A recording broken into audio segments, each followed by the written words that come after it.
پرانے وقتوں کی بات ہے، کسی جنگل میں ایک شیرنی اور ایک گائے اپنے اپنے بچوں کے ساتھ رہتی تھی۔ ان کا گھر ایک دوسرے کے گھر کے بالکل پاس پاس تھا۔ جنگل میں ان کے گھر کے پاس ایک کنواں تھا جس میں بہت سا پانی تھا۔ دونوں بچوں کی ماؤں نے انہیں یہ ہدایت کر رکھی تھی کہ کنویں کے قریب مت کھیلنا۔ گائے نے کہا تھا، اگر تم کنویں کے قریب کھیلو گے تو اس کا پانی گندا ہو جائے گا اور ہم سے گندا پانی نہیں پیا جاتا۔ شیرنی نے اپنے بچے سے کہا تھا، اگر تم کنویں کے قریب کھیلو گے تو اس میں گر کر مر جاؤ گے، ہم تمہاری کچھ بھی مدد نہیں کر سکیں گے کیونکہ کنویں میں بہت سا پانی ہے۔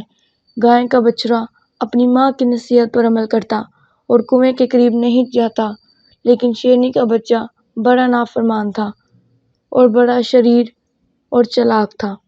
وہ کہتا، میری ماں مجھے کنویں کے قریب جانے سے منع کرتی ہیں، اس لیے میں وہاں ضرور جاؤں گا۔ اس مرتبہ بھی اس نے یہی کیا۔ گائے کے بچڑے نے بہت کہا کہ کنویں کے قریب نہ کھیلو، تمہیں معلوم ہے ہماری ماؤں نے منع کیا تھا، واپس آ جاؤ۔ مجھے کوئی پرواہ نہیں کہ میری ماں یا تمہاری ماں نے کیا کہا تھا۔ یہ کہہ کر وہ کنویں کے چاروں طرف چکر کاٹنے لگا۔ گائے کا بچہ چلایا، تم کنویں میں گر جاؤ گے۔ یہ کہہ کر وہ شیرنی کے بچے کے پیچھے دوڑا تاکہ اسے روکے۔ اس نے اسے پکڑ کر کھینچا اور کنویں سے لے جانے کی کوشش کی۔ شیرنی کے بچے گائے کے بچے کے ہاتھ پر کاٹ لیا۔ گائے کا بچہ زخمی ہو کر گر پڑا اور مجبور ہو گیا۔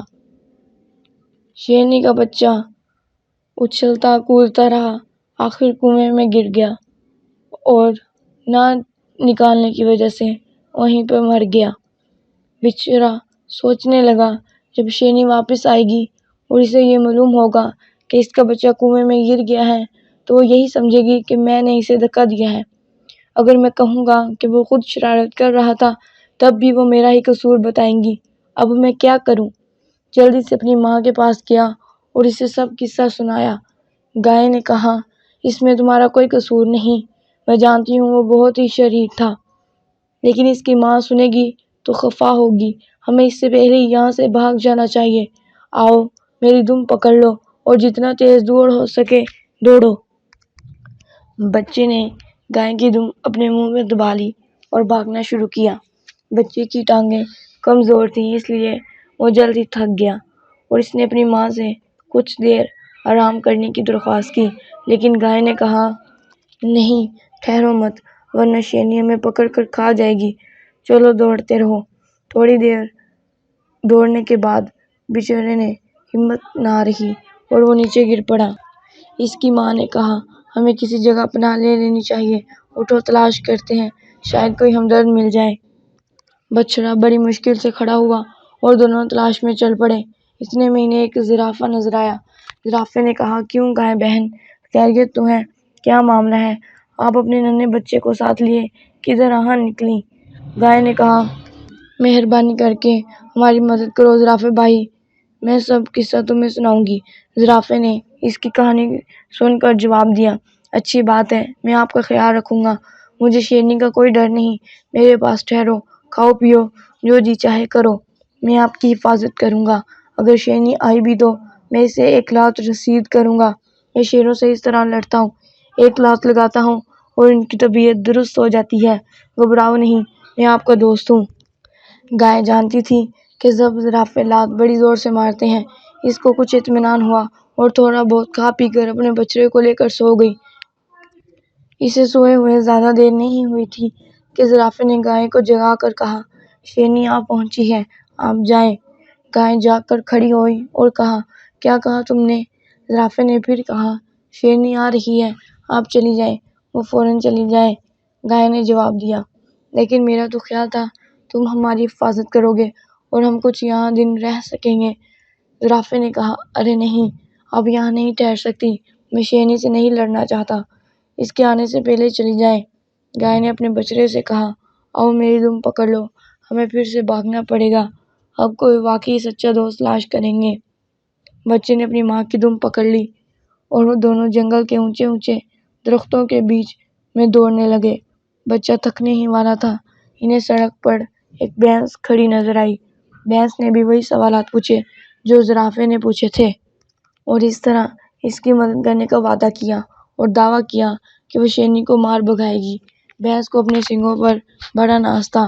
گائے بیچاری نے بہت تھوڑا کھایا پیا اور اپنے بچے کو لے کر سو گئی، لیکن زیادہ دیر نہیں سوئی تھی کہ شیرنی پھر وہاں آ پہنچی۔ بھینس نے گھبرا کر گائے کو بیدار کیا اور زرافے کی طرح بزدلی دکھائی اور گائے اور اس کے بچے کو اپنے گھر سے بھگا دیا۔ گائے بیچاری اپنے بچے کو ساتھ لے کر پھر کسی سچے دوست کی تلاش میں نکل کھڑی ہوئی۔ تھوڑی دیر بعد انہیں ایک ہاتھی ملا۔ گائے نے اسے اپنی کہانی سنائی۔ ہاتھی نے بھی دعویٰ کیا کہ سب شیر اس سے کانپتے ہیں، لہٰذا وہ گائے کو پناہ دے گا۔ اسے اپنی سونڈ پر ناز تھا اور بڑے بڑے دانتوں پر بھی۔ گائے بڑی خوش ہوئی اور اپنے بچے کو لے کر سو گئی۔ زیادہ دیر نہیں ہوئی تھی کہ شیرنی یہاں پر بھی آ گئی اور ہاتھی اس سے گھبرا گیا۔ وہ اپنے تمام وعدوں سے پھر گیا اور گائے کو بھگا دیا۔ گائے کی سمجھ میں نہیں آ رہا تھا کہ کیا کرے۔ وہ اور اس کا بچہ دونوں بہت تھک گئے تھے۔ دوڑتے بھاگتے جنگل بھی ختم ہو گیا۔ وہ کھیتوں پر نکل آئے۔ اب انہیں شیرنی کا اور بھی زیادہ خوف تھا کہ وہ ضرور پکڑ لے گی۔ اتنے میں انہیں سرخ رنگ کی ایک چھوٹی سی چڑیا نظر آئی۔ اس نے کہا، ڈرو مت، میں چھوٹی ضرور ہوں لیکن میں تمہاری سچی سہیلی ثابت ہوں گی۔ میں ان کی طرح نہیں ہوں جو شیخی مارتے ہیں لیکن کام کچھ بھی نہیں کرتے۔ بیٹھ جاؤ اور دیکھو میں کیا کرتی ہوں۔ مجھے صرف ایک پیالہ دودھ کی ضرورت ہے۔ گائے نے چڑیا کو پیالہ بھر کر دودھ دے دیا۔ چڑیا گئی اور کیلے کا پھول لے آئی۔ اس نے یہ پھول دودھ پر لٹکایا اور اس میں سے چند قطرے اس کے سرخ رس کے ٹپکا دیے۔ دودھ خون کی طرح سرخ ہو گیا۔ اب سب مل کر شیرنی کے آنے کا انتظار کرنے لگے۔ شیرنی جلد ہی آ گئی۔ چڑیا اڑ کر اس کے سر پر جا پہنچی اور اس کی آنکھوں پر چونچیں مارنے لگی۔ شیرنی کو بڑا غصہ آیا۔ وہ دہاڑنے لگی اور چڑیا سے کہا، دیکھو مجھے تکلیف نہ دو۔ چڑیا نے ایک نہ سنی۔ وہ وہیں جمی رہی اور شیرنی کی آنکھوں پر چونچیں مارتی رہی۔ ٹھہرو، تم کیا مجھے اندھا کرو گی؟ دیکھو مجھے کچھ نظر نہیں آ رہا، شیرنی نے کہا۔ ننھی چڑیا ہنسنے اور کہنے لگی، اگر تم مجھے دیکھ نہیں سکتی ہو تو اپنی آنکھوں سے خون کا گرنا محسوس تو کر سکتی ہو۔ یہ کہہ کر چڑیا نے سرخ دودھ شیرنی کے سر پر ڈال دیا۔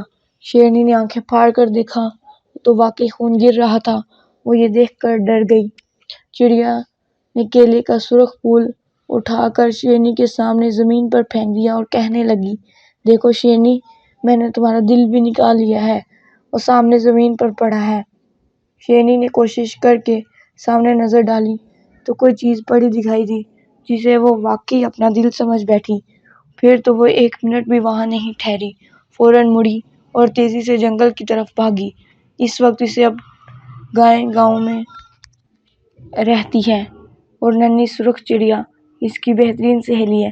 وہ اکثر گائے کے گھر میں ہی رہتی ہے۔ کبھی کبھار اسے وہاں کچھ کھانے پینے کو بھی مل جاتا ہے کیونکہ اس نے کسی زمانے میں گائے کی مدد کی تھی۔